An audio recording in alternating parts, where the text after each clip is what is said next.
কোটা আন্দোলন ঘিরে ঢাকায় ক্ষতিগ্রস্ত স্থাপনাগুলো ঘুরে দেখলেন বাংলাদেশে নিযুক্ত বিভিন্ন দেশের কূটনীতিকরা। পররাষ্ট্রমন্ত্রী ডক্টর হাসান মাহমুদের নেতৃত্বে ৪৯টি মিশনের কূটনীতিক এবং ভারত, চীন, রাশিয়া, জার্মানি, ফ্রান্সের রাষ্ট্রদূতরা এই স্থাপনাগুলো পরিদর্শনে যান। তবে ছিলেন না যুক্তরাজ্য এবং ইইউ এর কোনো প্রতিনিধি। বুধবার পররাষ্ট্র মন্ত্রণালয়ের পক্ষ থেকে সহিংসতায় ঢাকায় ক্ষতিগ্রস্ত স্থাপনাগুলো পরিদর্শনে যান কূটনৈতিক মিশনের শীর্ষ কর্তা ব্যক্তিরা।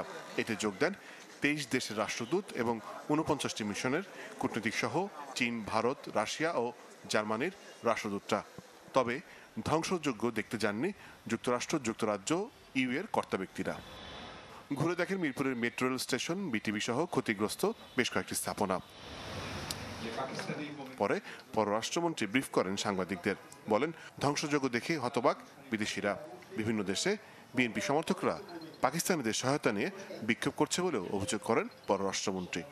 লস অ্যাঞ্জেলসে আমাদের মিশনের সামনে একটি বিক্ষোভের আয়োজন করা হয়েছে। সেখানে পাকিস্তানিরা যোগ দিয়েছিল এবং বেশ কয়েকজন পাকিস্তানি সেটি অর্গানাইজ করার সাথে যুক্ত ছিল। একইভাবে আমাদের বিভিন্ন মিশনের সামনে যে বিক্ষোভ হয়েছে, এই বিএনপি জামাত চক্র সেখানকার পাকিস্তান কমিউনিটির সহায়তা নিয়েছে। এক প্রশ্নের জবাবে মন্ত্রী জানান, সহিংসতার ঘটনায় কজন মারা গেছে তা বাংলাদেশিদের মতো বিদেশিরাও জানতে চান। জানান, আন্দোলনে আইন শৃঙ্খলা বাহিনীর জাতিসংঘের গাড়ির ব্যবহার হয়েছে ভুল করে। সেটি সবাই জানতে চায়। আমি সেটি নিয়ে স্বরাষ্ট্র মন্ত্রণালয় কাজ করছে।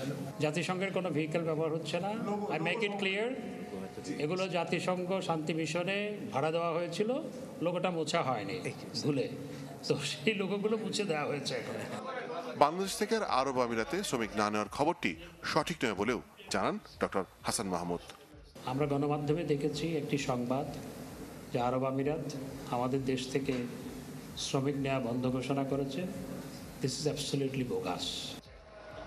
মোর্শেদ হাসিব, চ্যানেল 24, ঢাকা।